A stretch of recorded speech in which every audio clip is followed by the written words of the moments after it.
Hello everyone, कैसे हो आप सभी। मैं आशा करता हूं कि आप लोग स्वस्थ होंगे, मस्त होंगे और अच्छे से स्टडी कर रहे होंगे। तो मेरे प्यारे दोस्तों, आज हम आप लोगों को सिखाने वाले हैं कि क्लास 12th में जो बैकलॉग आप लोगों को लगा हुआ है उसको हम कैसे ख़त्म करेंगे। ठीक है, तो आप लोग मेरे प्यारे दोस्तों सिर्फ मेरे बातों को अच्छे तरीके से फॉलो कीजिएगा।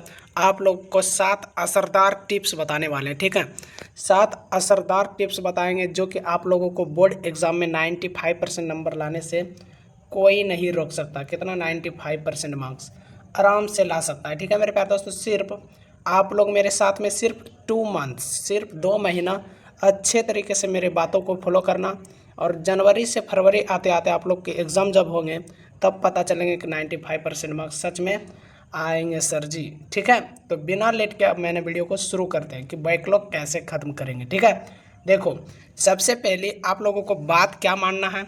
देखो, कक्षा 12वीं यानी कि 10वीं और 12वीं दोनों बच्चों के लिए है कि बैकलॉग खत्म करने के 7 असरदार टिप्स मैंने लेके आए हुए। ठीक है, अगर मेरे चैनल पे पहली बार आया है तो चैनल को सब्सक्राइब कर देना और बेल आइकन को प्रेस कर देना ताकि आप लोगों को सबसे पहले नोटिफिकेशन पहुंच सके। ठीक है, तो सबसे पहला देखो, प्राथमिकता। क्या? प्राथमिकता तय करें, यानी कि महत्वपूर्ण अध्याय पहले पढ़ें। यानी प्राथमिकता तय कर लेना है कि कल मेरे को क्या ख़त्म करना है, आज मेरे को क्या ख़त्म करना है। ठीक है, तो इस बातों को जब तय कर लेगा तो इसमें महत्वपूर्ण अध्याय पहले पढ़ना है। तो क्या क्या महत्वपूर्ण अध्याय पहले ख़त्म करना है? देखो, सबसे पहले पूरा सिलेबस देखकर यह पता लगाएं कि कौन सा चैप्टर बोर्ड परीक्षा में ज़्यादा पूछे जाते हैं। यानी कि आप लोग को सिलेबस उठाना है। ठीक है, और सिलेबस और क्वेश्चन बैंक दोनों को मिक्स यानी कि टोटल रिवाइज करते समय ध्यान में यह बात को रखना है कि सबसे ज़्यादा किस चैप्टर से किस टॉपिक का क्वेश्चन पूछे गया है। ठीक है, ज़्यादा पूछे जाते हैं वही चीज़ को आप लोग को ज़्यादा तैयार करना है। उन्हीं अध्याय से लगभग 70-80% मार्क्स बनते हैं। ठीक है, यानी कि जो मैंने अभी आप लोगों को समझाया कि आप लोग पहले माइंड में सेटअप कर लेना है कौन सी चैप्टर को ख़त्म करना है। ठीक है, तो पूरी सिलेबस में क्वेश्चन बैंक के जरिए आप लोगों को पता करना है कि कौन सी अध्याय से सबसे ज़्यादा प्रश्न पूछे गए हैं, उसी अध्याय को ज़्यादा रिवीजन करना है। ठीक है, पहला बात। दूसरी बात आप लोगों को क्या ध्यान में रखना है? देखो, दूसरी बात, रोज़ बैकलॉग के लिए 3 से 4 घंटे तय करें।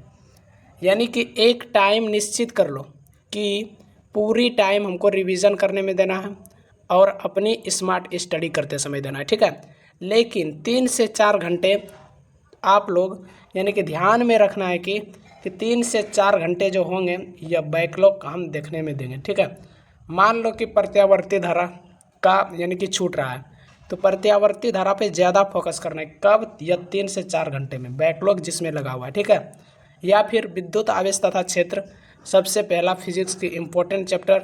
इस चैप्टर में मान लो कि तुम लोग का छूट गया है। क्या मान लो कि छूट गया है, तो इसमें अगर छूट गया है तो 3 से 4 घंटा उसी चैप्टर में देना है और ख़त्म कर देना है। ठीक है, या अगर लगातार इस बातों को फॉलो करते हैं तो लगभग 15 दिनों में आप लोगों को असर पड़ जाएंगे कि किस तरह का यानी कि जानकारी आप लोगों के साथ हम दिए थे। ठीक है, तो इस बातों को ज़रूर ध्यान में रखना है। ठीक है, देखो, हर दिन एक निश्चित समय केवल बैकलॉग के लिए रखें। मान लो कि 6 से 9 बजे तक यानी कि बैकलॉग सिर्फ पढ़ेंगे, या फिर 7 से 10 बजे तक, यानी 3 से 4 घंटा समय देना ही है। किसमें?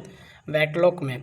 अगर बैकलॉग लगा हुआ है उसमें 3 से 4 घंटे ज़रूर उसमें समय देना है। ठीक है, उस समय सिर्फ वही विषय पढ़े जो छूटे गए, यानी कि जो जिसमें बैकलॉग लग गया है, यानी कि जो चैप्टर छूट गए या फिर जो टॉपिक छूट गया उस टॉपिक पे ज़्यादा ध्यान देना है। दूसरी बात, नियमित बहुत ज़रूरी है।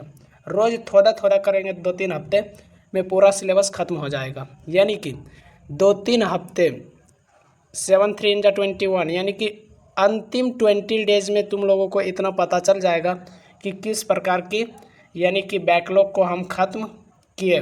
ठीक है, तो इसको ज़रा ध्यान से यानी कि माइंड में सेटअप कर लेना है। तीसरी बातें क्या याद रखना? तीसरी बात है, रटने से ज़्यादा समझे, कॉन्सेप्ट क्लियर करें। यानी कि जो रटने की आदतें रखे हैं वह रटने वाला सिस्टम हटा लो। कोई भी क्वेश्चन को जब भी पर यानी कि रटने जाओ उससे पहले समझ लो यह क्वेश्चन कहना क्या चाहता है, फिर उसी क्वेश्चन को मॉर्निंग में या फिर 1 या 2, मैं यह नहीं कहता हूँ कि सुबह ही जग के पढ़ो, किसी भी टाइम उनको अच्छे तरीके से याद कर लो। कब? जब उस टॉपिक, उस क्वेश्चन के आंसर को समझ लिए अच्छे तरीके से, तभी याद करें, नहीं तो भूल जाएगा। ठीक है, देखो हर टॉपिक को पहले समझे, ठीक है, फिर याद करना है। पहले समझना है तब उनके बाद याद करना है। अपने नोट्स में फॉर्मूला के साथ छोटा सा अर्थ भी लिखे, यानी कि फॉर्मूला जब लिखेगा तो उसका अर्थ लिखना है कि इस फॉर्मूला के बेस्ड क्या करना है।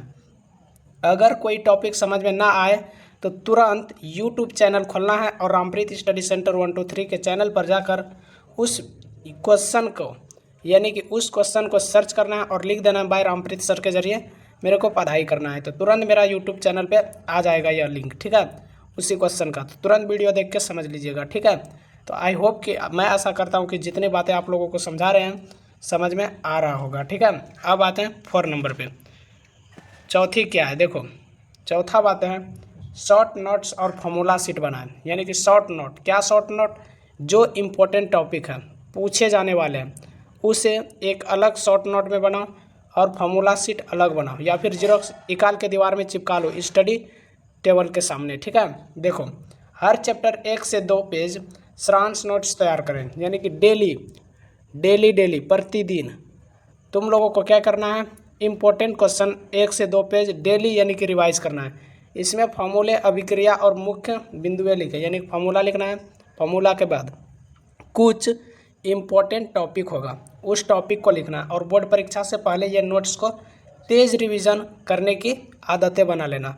ठीक है, मान लो कि 15 दिन बोर्ड एग्ज़ाम बचा है, ठीक है, तो उस बोर्ड एग्ज़ाम को नज़दीक जैसे आए तो उसमें बहुत स्पीड यानी कि जल्दी यानी कि समझ में आने लगेगा कि किसको पहले करना है। ठीक है, तो इतने बातें आप लोगों को समझ में आ गया। अब 5वां टिप्स पे आते हैं।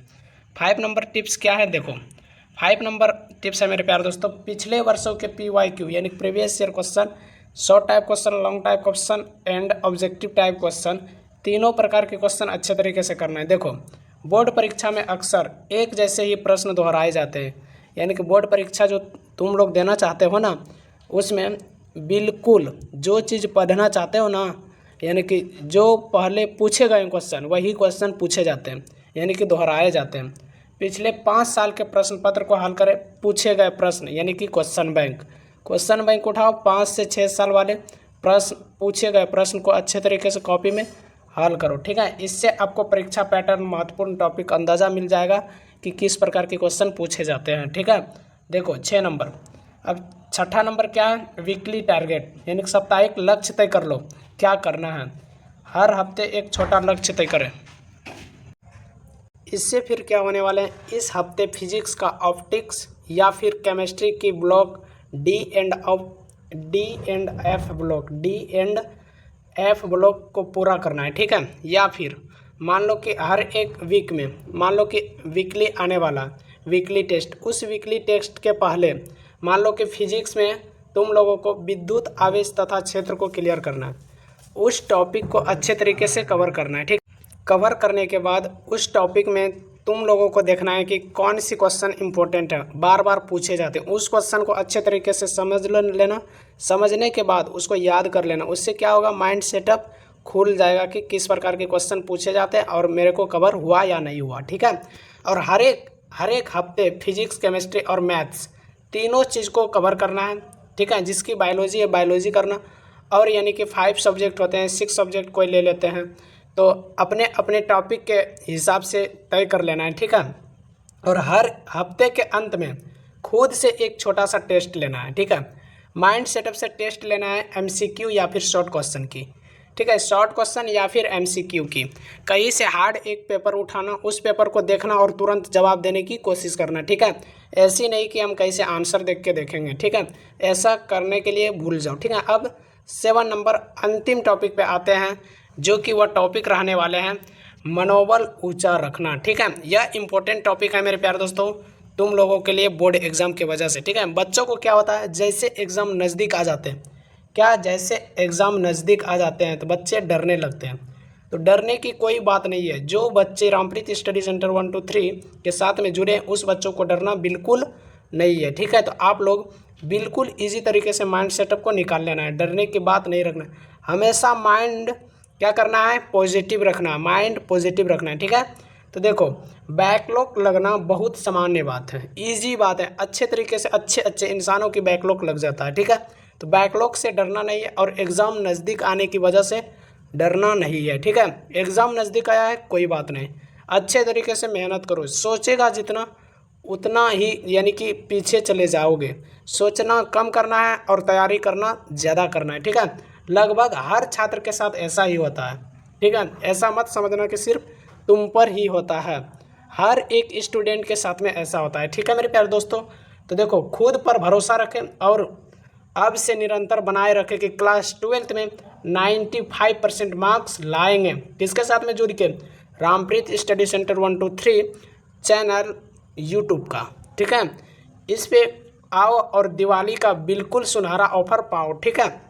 अब देखो, हमेशा सोचें जो भी मैं अभी कर रहा हूँ वही सबसे अच्छा है, यानी कि हमेशा वही बात सोचना है, जो बीत गया उसे बीतने देना, जो अभी तुम कर रहा है ना बस उसी बात को सोचना कि जो अभी हम कर रहे हैं बस वही मेरा सही है, ठीक है। तो पीछे की बात सोचना नहीं है और अच्छे तरीके से मनोबल ऊंचा रखना है, ठीक है मेरे प्यारे दोस्तों। अच्छे तरीके से मनोबल को ऊंचा रख लो ताकि कहीं भी किसी भी प्रकार की परेशानी नहीं होगा। मनोबल डाउन करेगा तो कोई भी इंसान तुमको गिरा के चले जाएंगे, ठीक है।